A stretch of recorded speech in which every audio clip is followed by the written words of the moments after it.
राष्ट्रीय पाठ्यचर्या की रूपरेखा 2005 से संबंधित 50 वन लाइनर प्रश्नों के बारे में चर्चा करेंगे जो आपके टीचर एग्जाम के लिए बेहद महत्वपूर्ण है। बढ़ते हैं अपन पहले प्रश्न की ओर।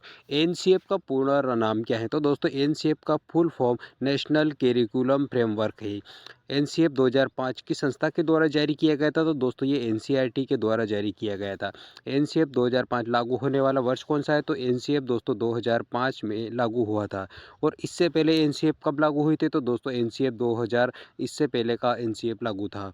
एनसीएफ 2005 का मुख्य उद्देश्य क्या है? तो दोस्तों नेशनल करिकुलम फ्रेमवर्क 2005 का मुख्य उद्देश्य था शिक्षा जो है इसे बाल केंद्रित बनाना, इसका मुख्य उद्देश्य था। अगला प्रश्न, एनसीएफ 2005 किस शिक्षा नीति पर आधारित है? तो दोस्तों ये जो एनसीएफ 2005 है ये राष्ट्रीय शिक्षा नीति 1986 पर आधारित है। एनसीएफ 2005 में किस प्रकार की शिक्षा को बल दिया गया? तो दोस्तों इस एनसीएफ पर अनुभव आधारित शिक्षा पर बल दिया गया था 2005 में। एनसीएफ 2005 के अनुसार बच्चा क्या है? तो दोस्तों एक सक्रिय शिक्षार्थी के रूप में एनसीएफ 2005 के अनुसार बच्चे को माना गया है सक्रिय शिक्षार्थी के रूप में। एनसीएफ 2005 में रटंत विद्या के स्थान पर किसे जोड़ दिया गया है? तो दोस्तों इस जो एनसीएफ 2005 है इसमें रटंत विद्या जो है रटंत प्रणाली के स्थान पर समझ पर आधारित सीखने पर सर्वाधिक बल दिया गया है। एनसीएफ 2005 में परीक्षा सुधार का सुझाव क्या है? तो दोस्तों परीक्षा में सुधार के लिए सतत व्यापक मूल्यांकन पर बल दिया गया है। एनसीएफ 2005 में शिक्षक की भूमिका क्या मानी गई? तो दोस्तों एक सहायक और मार्गदर्शक के रूप में शिक्षक की भूमिका मानी गई है नेशनल करिकुलम फ्रेमवर्क 2005 में। एनसीएफ 2005 में ज्ञान की प्रकृति कैसी मानी गई है? तो दोस्तों निर्माणात्मक प्रकृति मानी गई है ज्ञान की प्रकृति। एनसीएफ 2005 में कितने मार्गदर्शक सिद्धांत दिए गए हैं? तो दोस्तों इसमें 5 सिद्धांत दिए गए हैं। एनसीएफ 2005 का पहला सिद्धांत बच्चों के ज्ञान को सीखने से जोड़ना, बच्चों के जो ज्ञान होता है उसे सीखने से जोड़ना एनसीएफ 2005 का पहला सिद्धांत है। और दूसरा सिद्धांत क्या है? तो दोस्तों रटंत विद्या से मुक्त कराना एनसीएफ 2005 का मुख्य सिद्धांत है। अगला दोस्तों तीसरा सिद्धांत क्या है? तो एनसीएफ 2005 का तीसरा सिद्धांत है पाठ्यक्रम का जीवन से जुड़ाव होना। ये एनसीएफ 2005 का तीसरा सिद्धांत है। एनसीएफ 2005 का चौथा सिद्धांत क्या है? तो दोस्तों परीक्षा को लचीला बनाना एनसीएफ 2005 का सिद्धांत है। एनसीएफ 2005 का पांचवा सिद्धांत क्या है? तो दोस्तों पांचवा सिद्धांत है लोकतांत्रिक मूल्यों को बढ़ावा देना एनसीएफ 2005 का मुख्य सिद्धांत है।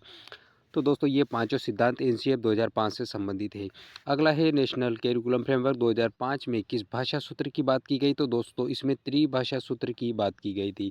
एनसीएफ 2005 में मातृभाषा पर क्या जोर दिया है? तो दोस्तों एनसीएफ 2005 में मातृभाषा को प्रारंभिक शिक्षा जो होती है उसमें मातृ शिक्षा को अनिवार्य कर दिया गया है।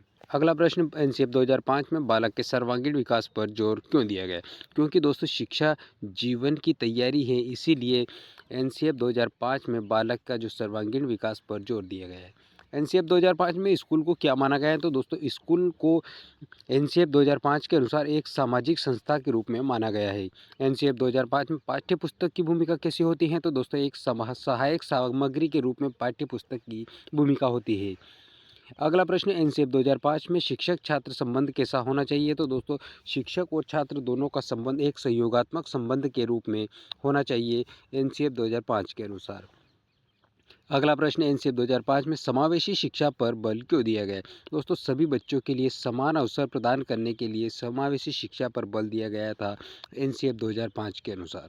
अगला प्रश्न दोस्तों, एनसीएफ 2005 में दिव्यांग बच्चों के लिए क्या कहा गया है? तो ये जो एनसीएफ 2005 है दोस्तों इसमें दिव्यांग बच्चों के लिए उन्हें मुख्य धारा में शामिल करना इस एनसीएफ का लक्ष्य रखा गया है। एनसीएफ 2005 में कला शिक्षा का उद्देश्य क्या था? तो इस एनसीएफ के अनुसार कला शिक्षा का उद्देश्य रचनात्मकता का विकास करना बच्चों में एनसीएफ 2005 का उद्देश्य है। एनसीएफ 2005 में खेलकूद का महत्व क्यों है? तो क्योंकि दोस्तों शारीरिक और मानसिक विकास के लिए खेल अत्यंत आवश्यक है और दोस्तों एनसीएफ 2005 में इसे बल दिया गया।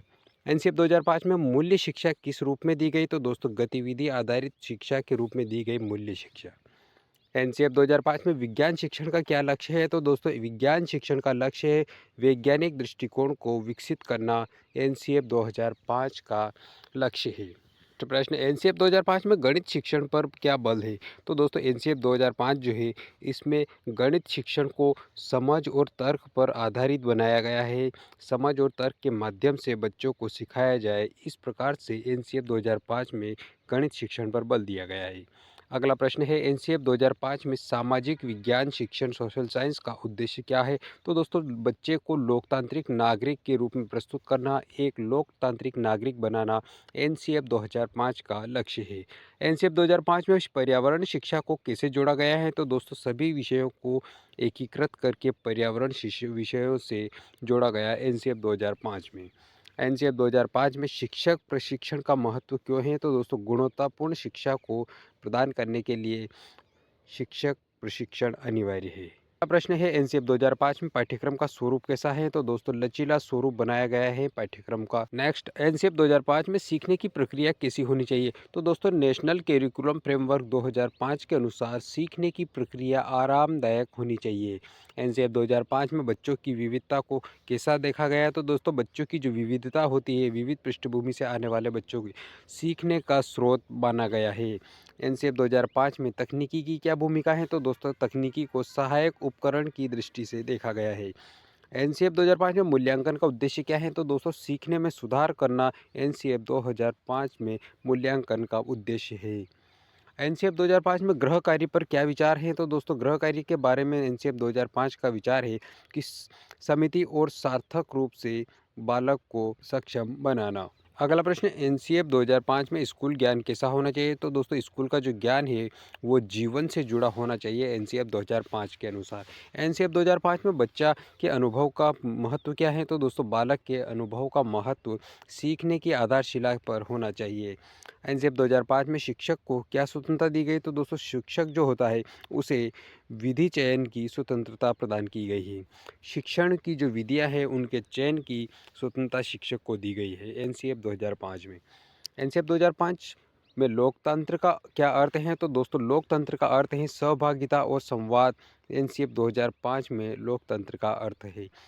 नेशनल करिकुलम फ्रेमवर्क 2005 में नैतिक शिक्षा का स्वरूप कैसा है? तो दोस्तों नैतिक शिक्षा को व्यावहारिक रूप में बताया गया है एनसीएफ 2005 में।